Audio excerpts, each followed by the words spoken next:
Hola a todos, vamos a hablar sobre alteraciones del estado ácido-base y esta clase complementa la clase de equilibrio del estado ácido-base. Como primera medida, la interpretación del estado ácido-base se hace principalmente con el cuadro clínico del paciente, con los datos del laboratorio y con los antecedentes del paciente. Cabe aclarar que la evaluación del estado ácido-base es una evaluación que tiene una importancia crucial, pero esa importancia es mucho más relevante cuando nosotros consideramos el contexto clínico del paciente. Como decimos los médicos, sin la clínica del paciente nosotros no podemos interpretar adecuadamente una alteración del estado ácido-base, ya que como también decimos los médicos, la clínica, las manifestaciones clínicas del paciente, que parten desde los antecedentes del paciente hasta las manifestaciones clínicas por las cuales yo voy a medir un estado ácido-base, son lo más importante. Si nosotros no tenemos la clínica del paciente, eso nos va a llevar probablemente a errores en la interpretación del estado ácido-base. Con respecto a la evaluación de la concentración de iones hidrógeno, sabemos que se generan mediante principalmente dos mecanismos. Uno que es la formación del ácido volátil, que es el dióxido de carbono, y otra por la producción de ácidos fijos, como por ejemplo los sulfatos y fosfatos.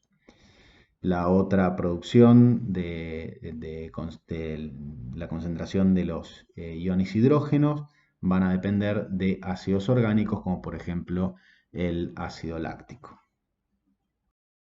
Nosotros diariamente producimos entre 70 a 100 miliequivalentes de ácidos fijos y de 13.000 a 15.000 milimoles de dióxido de carbono, que naturalmente tienden a modificar las concentraciones de protón en el medio interno, y esto nos lleva a una tendencia natural hacia la acidosis.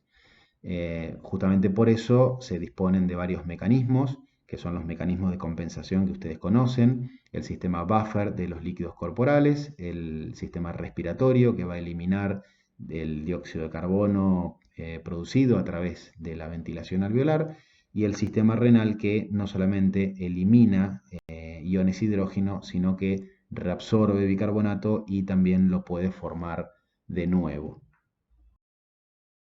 Como sabemos, nuestro cuerpo tiende siempre hacia la acidosis en forma fisiológica debido a la producción de dióxido de carbono y también de otros ácidos orgánicos como el ácido láctico, por ejemplo, pero cuando hay alteraciones del estado ácido-base, ya desde el punto de vista fisiopatológico, debemos considerar las tres mismas líneas defensivas que considerábamos en las regulaciones del estado ácido-base, y las podemos recordar donde la primera línea defensiva es la de los líquidos orgánicos, es decir, la del sistema buffer de los líquidos orgánicos. La segunda línea defensiva es la del sistema respiratorio, que actúa entre minutos y horas hasta 24 o 48 horas.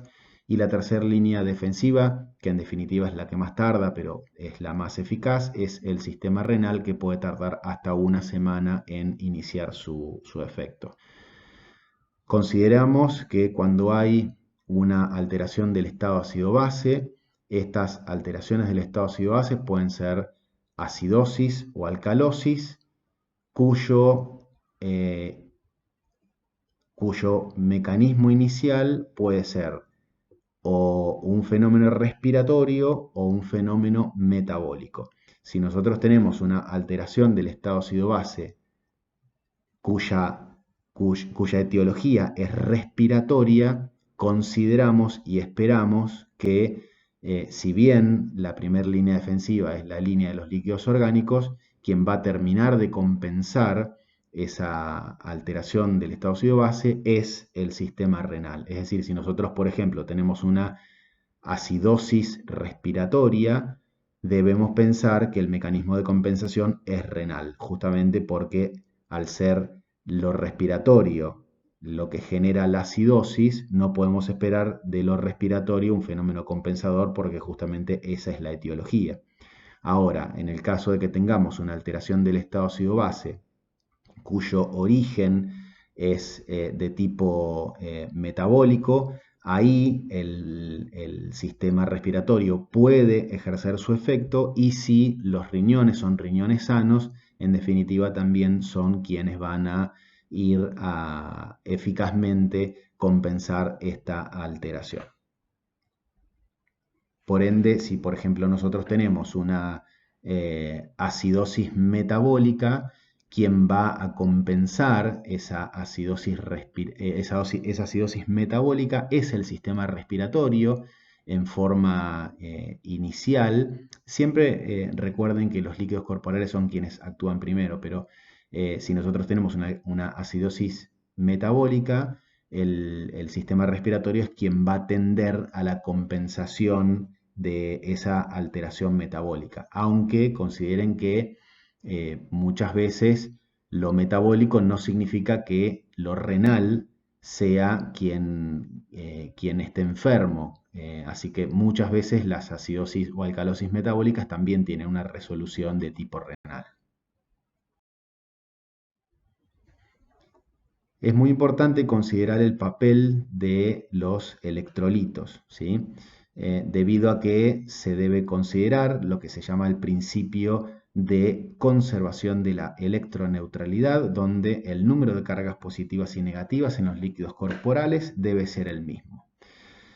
En consecuencia, los cationes séricos, es decir, los cationes plasmáticos, sodio, potasio, calcio y magnesio, deben igualar a los aniones séricos. El cloro, el bicarbonato, las proteínas, el sulfato, los fosfatos y los ácidos orgánicos.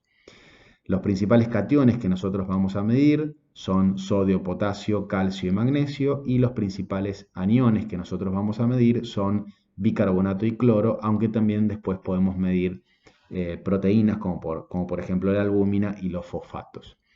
El balance entre estos electrolitos va a influir en forma muy importante en el estado ácido-base.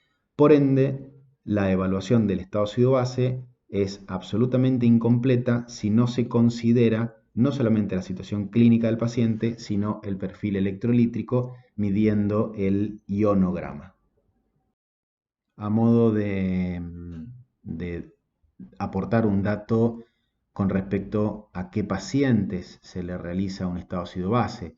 Siempre yo hago la comparación de que, por ejemplo, una rutina de sangre, como es un hemograma, una glucemia, una urea, una creatinina, un ionograma, se lo podemos hacer a cualquier paciente, ya que es una extracción de muestra venosa, mientras que un estado ácido-base, por lo general, se realiza en una muestra arterial, con lo cual ahí ya partimos de la base que una muestra venosa la puede realizar un técnico extraccionista, mientras que una muestra de sangre arterial la tiene que hacer obligatoriamente un médico.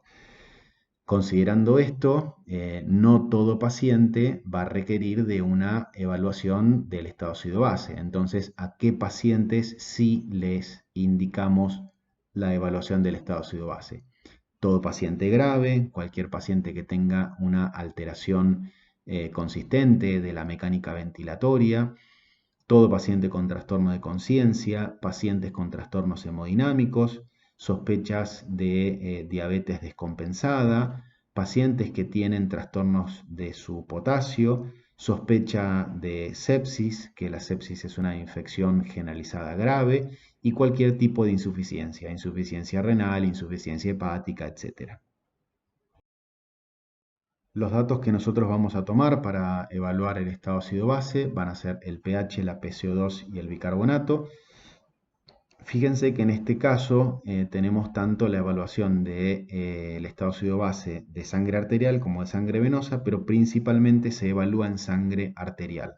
Estos valores pueden variar según la literatura y de hecho pueden ser considerados otros valores con respecto a considerar los valores normales, ¿sí? pero consideren que los valores normales que se van a tomar, tanto de pH, PCO2, bicarbonato, son los valores normales que nos va a aportar el laboratorio donde estamos trabajando, o en nuestro caso, los datos de valores normales que son otorgados por bioquímica, ¿sí? Esto es a modo de ejemplo, sencillamente. Acá tenemos un pH de 7.4 más menos 0.04, pero hay alguna literatura que recomienda que el valor normal del pH es de 7.4 más menos 0.02. Y hay otra literatura que dice que el valor normal del pH varía entre 7.35 y 7.45. Como ven, hay pequeñas variaciones, pero bueno, hacen a que uno tiene que considerar cuál es el valor normal de la determinación que está trabajando en el lugar donde está trabajando. Vuelvo a repetir, nosotros vamos a considerar un valor normal de pH de 7.35 a 7.45, que va a estar homologado con los valores normales de bioquímica, ¿sí? Una PCO2 de 40 más menos 4, se puede también aceptar un más menos 5, y un valor de bicarbonato de 24 más menos 2. Con respecto al abordaje diagnóstico, los trastornos del estado ácido-base pueden ser originados por alteración en la función respiratoria o por trastornos de tipo metabólicos. Las alteraciones de la función respiratoria se van a detectar por cambios en la PCO2, mientras que las alteraciones de tipo metabólica se van a detectar por cambios en el bicarbonato o en lo que nosotros denominamos anión restante plasmático o anión gap, que lo vamos a hablar más adelante. Ambos cambios van a tener una repercusión en la concentración plasmática de hidrogeniones, que por supuesto va a estar expresada en el pH. Si nosotros consideramos los efectos que van a generar las modificaciones de bicarbonato y de PCO2 en el pH, decimos que los incrementos de bicarbonato nos aumentan el pH y el descenso de la PCO2 nos aumenta en el pH. En resumen, podemos decir que tanto el incremento del bicarbonato como el descenso de la PCO2 nos lleva a una situación de alcalosis, mientras que un descenso del bicarbonato o un incremento en la PCO2 nos disminuyen el pH y por ende nos llevan a una situación de acidosis. Este es un gráfico que lo vimos en la clase anterior de equilibrio del estado ácido-base, donde es un primer gráfico de acercamiento para poder evaluar e interpretar correctamente las alteraciones del estado ácido-base. Siempre partimos de la evaluación del pH, si el pH está por debajo de valores normales o el pH está por encima de valores normales. Si el pH está por debajo de valores normales, tenemos una situación de acidosis. Si el pH está por encima de valores normales, estamos ante una situación de alcalosis. Ahora, supongamos que tomamos como ejemplo que tenemos un pH por debajo de valores normales, es decir, tenemos una situación de acidosis. Bien, el segundo paso para poder evaluar este estado ácido-base es ver cómo está el bicarbonato y cómo está la PCO2. Si yo tengo una situación de acidosis y el bicarbonato está por debajo de valores normales, digo que este bicarbonato que está por debajo de valores normales es quien me causa esta acidosis. Entonces digo que esta acidosis es una acidosis metabólica.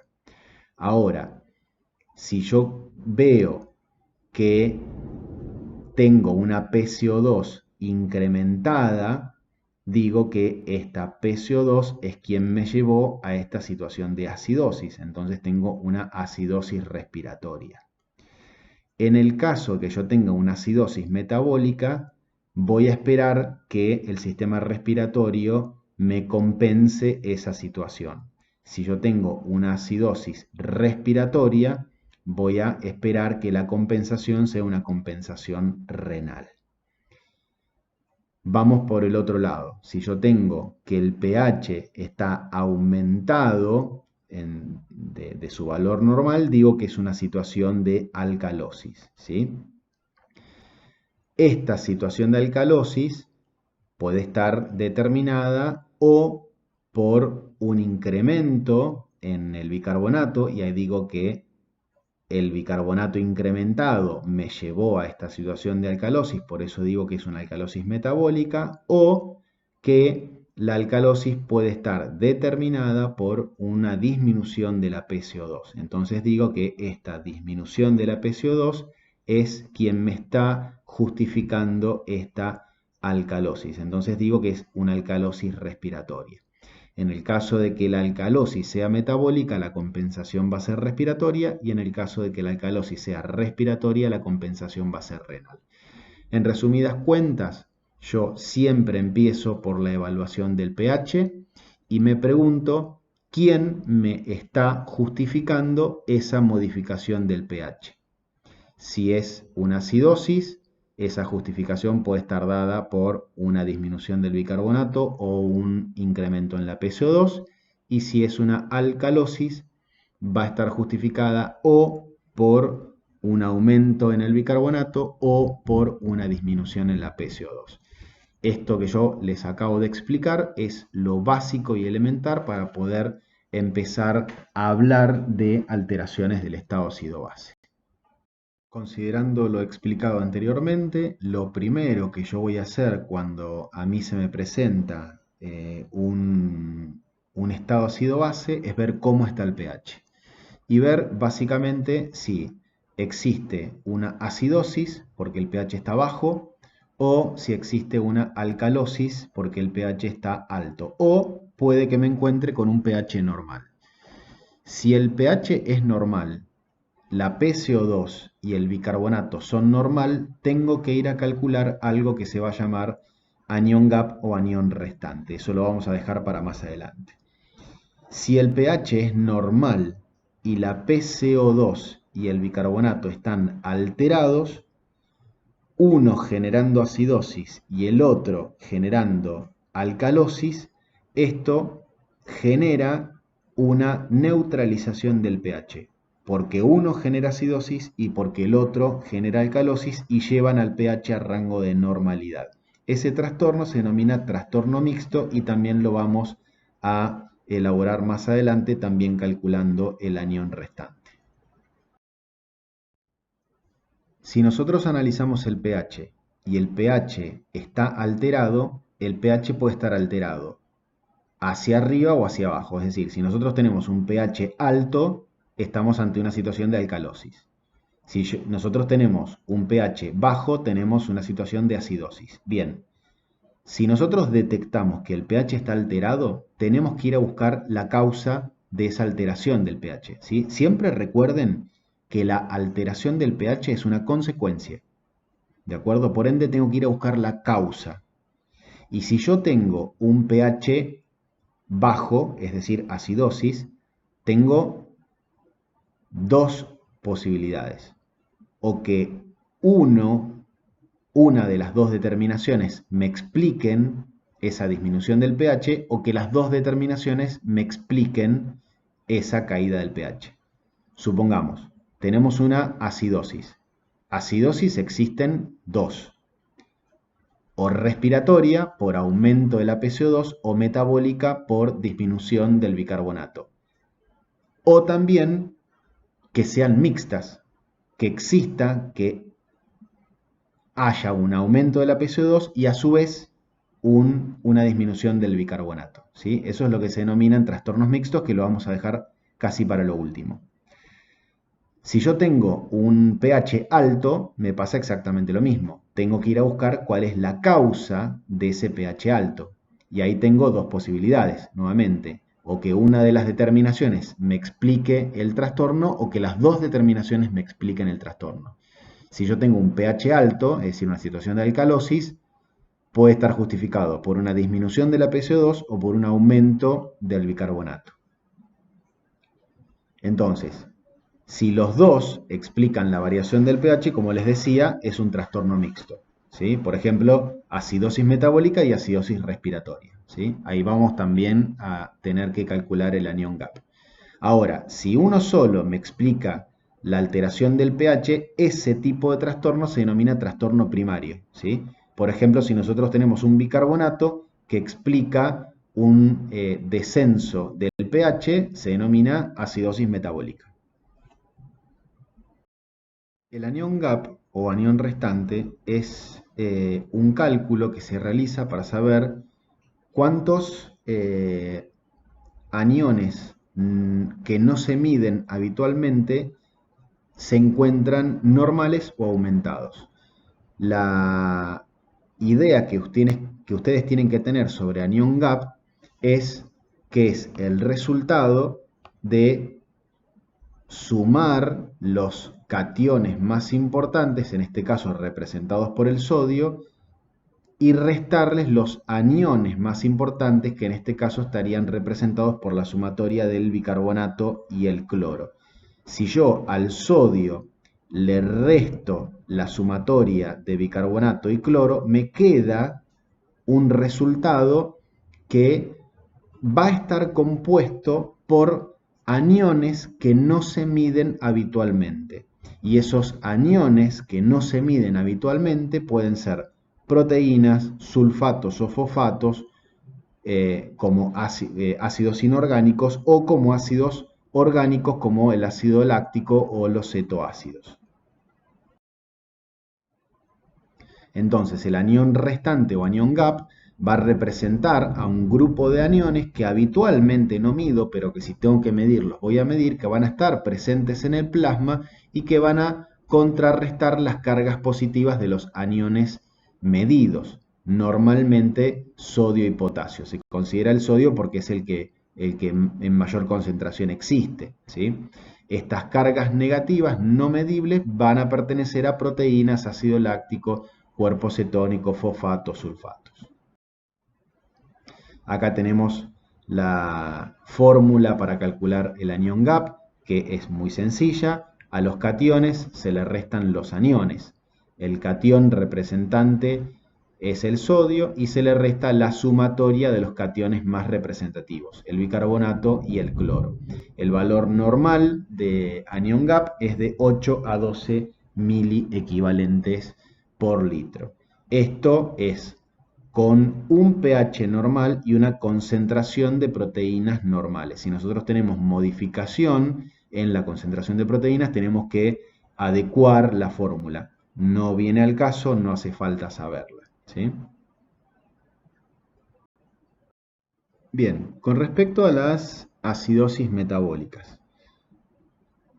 Básicamente los mecanismos de acidosis metabólica van a ser por consumo de bicarbonato por una disminución en la concentración de protones, consumo de bicarbonato por un aumento en la concentración de protones, por pérdida de bicarbonato o por dilución del bicarbonato. Con respecto a los signos y a los síntomas, son signos y síntomas que van a tener una repercusión en el sistema nervioso central, tienen una gran representación clínica y que principalmente cuando son acidosis severas, el paciente puede entrar en coma.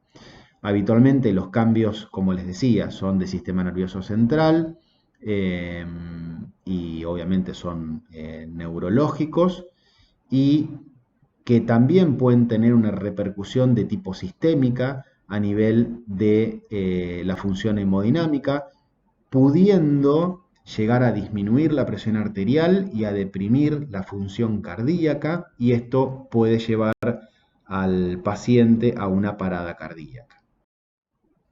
La compensación de las acidosis metabólicas, recuerden que siempre inmediatamente actúan los buffers de tipo extracelulares de los líquidos corporales, como por ejemplo el sistema de bicarbonato, pero por lo general no son eficaces, entonces se requiere de las compensaciones de tipo respiratoria. En este caso existe un patrón característico de hiperventilación para poder lavar todo el dióxido de carbono que se pueda, que se denomina hiperventilación de Kussmaul, pero consideren que las acidosis metabólicas van a tener una compensación de tipo respiratoria, aumentando la frecuencia ventilatoria y aumentando la amplitud ventilatoria, tratando de lavar todo el dióxido de carbono que se pueda. Y a su vez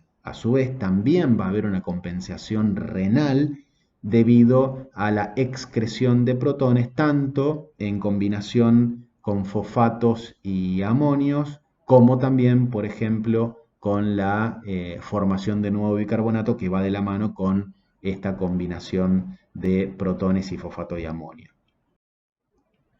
Las alcalosis metabólicas van a estar producidas por o incorporación de bicarbonato, pérdida de iones hidrógeno o pérdida de líquidos corporales que son ricos en cloruro en comparación con las concentraciones plasmáticas.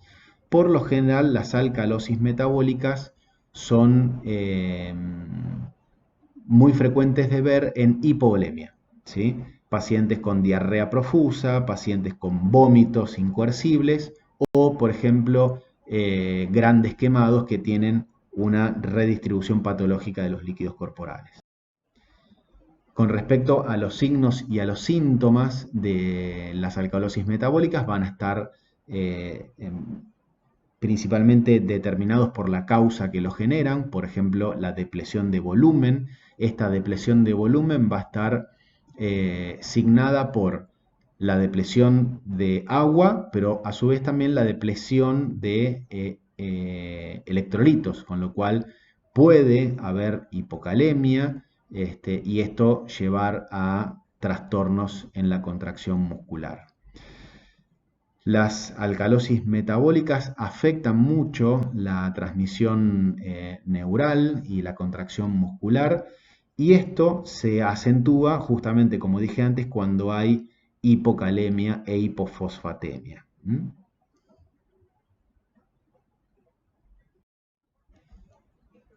El problema de las alcalosis metabólicas es que existe un trastorno que va de la mano de las alcalosis metabólicas, que es el mantenimiento de la alcalosis.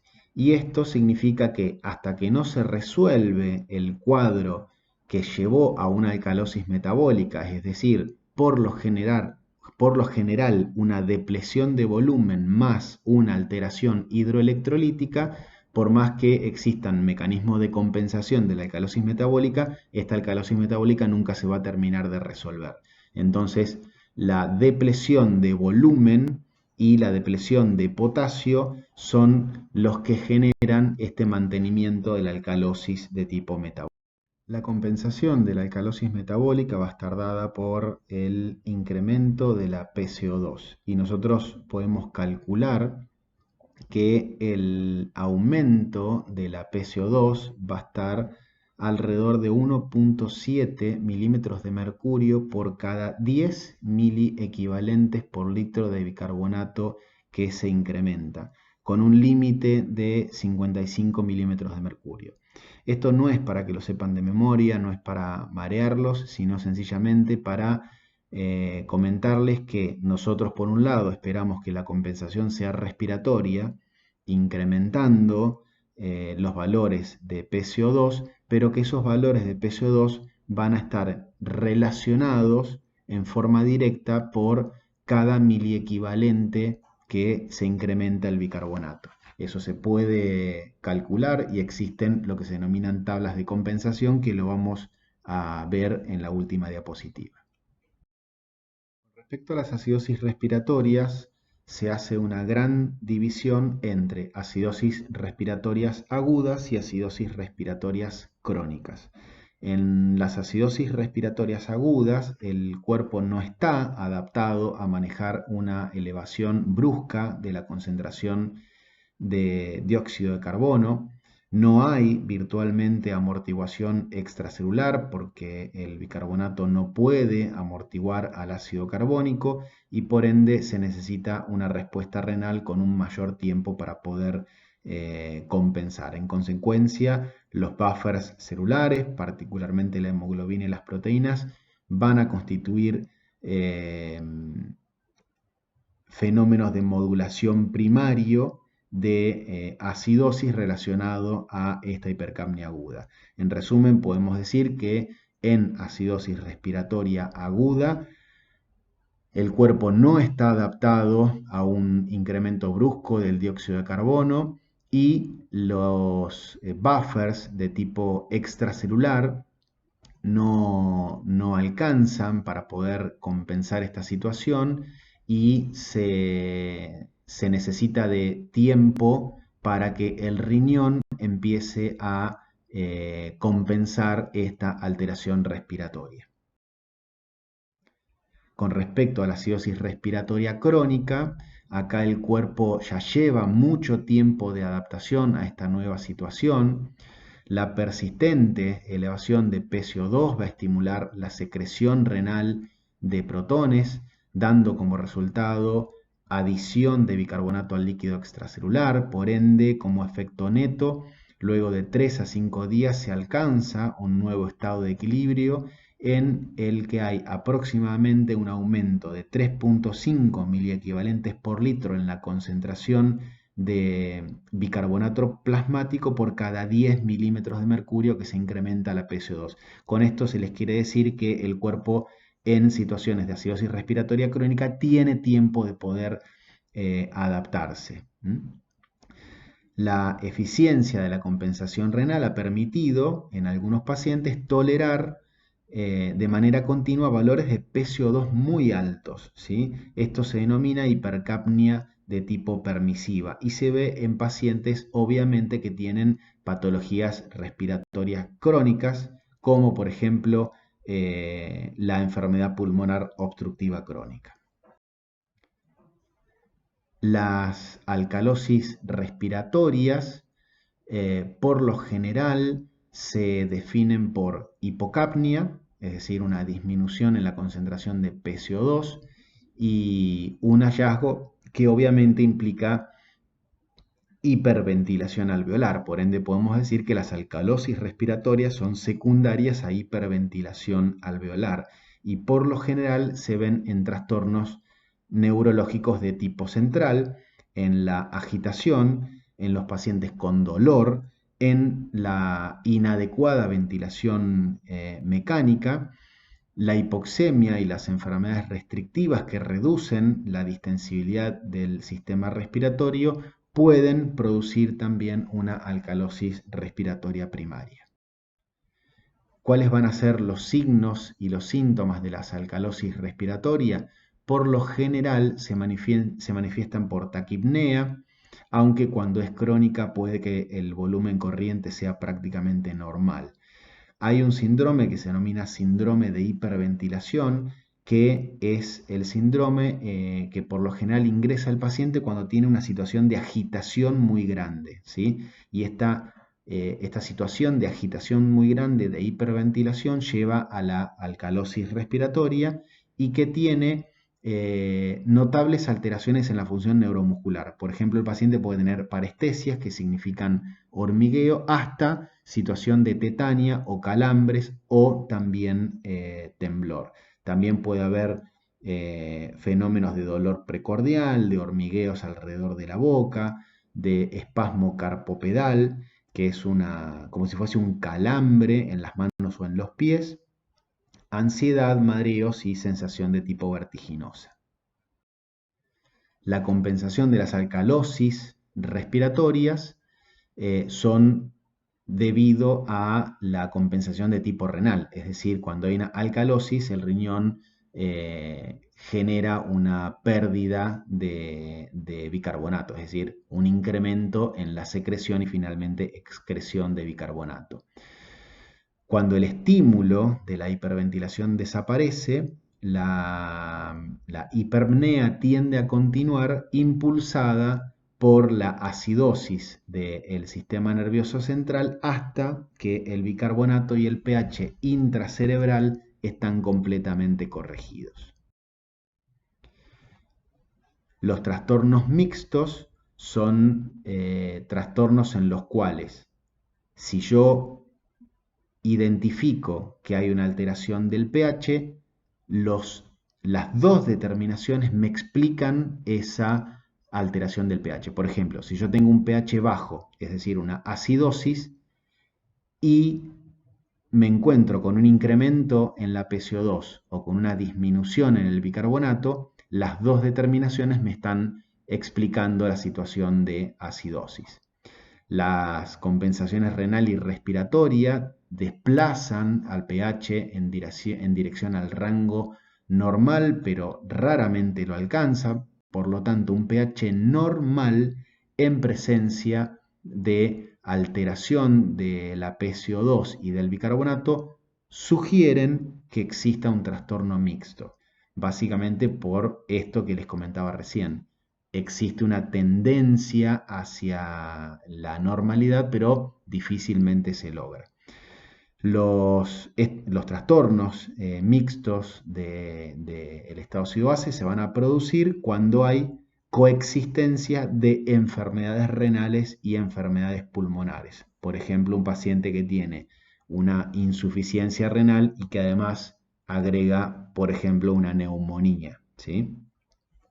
Los trastornos mixtos son muy complejas, muy complejos, son situaciones muy complejas que obligan al médico a ir a buscar la causa que se está generando y que hasta tanto no solucionar la causa que genera ese trastorno mixto, es muy difícil de resolver la alteración del estado ácido-base. La presencia de este tipo de trastorno del estado ácido-base mixto se descubre también aplicando lo que se denominan reglas o tablas de compensación esperada. Esta es una tabla de compensación esperada o valores de compensación esperados o fórmulas de predicción. Algunas las fuimos nombrando cuando vimos, por ejemplo, acidosis metabólica o alcalosis metabólica o acidosis respiratoria aguda o crónica. Sencillamente, para ejemplificar, les voy a decir que supongamos, nosotros tenemos una alcalosis metabólica, un pH alto, ¿sí? Con un bicarbonato alto.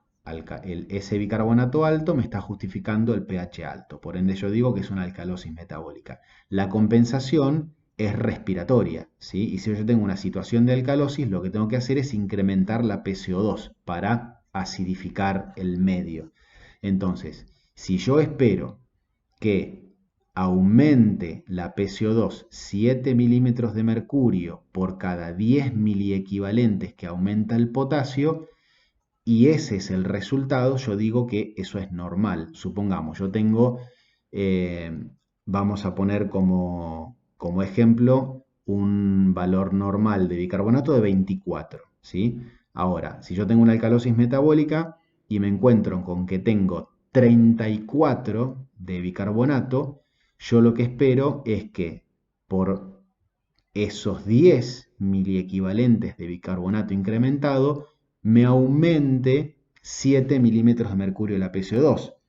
Y vamos a suponer que tenemos una PCO2 normal de 40. Entonces, si yo tengo 34 de bicarbonato, espero que sea de 47 milímetros de mercurio esa PCO2. Supongamos que no es de 47, es de 52, o más todavía, es de 57, ¿sí? Bueno, supera el límite y yo digo que también existe una falla respiratoria. Ahí es cuando estoy en condiciones de decir que puedo estar enfrente de una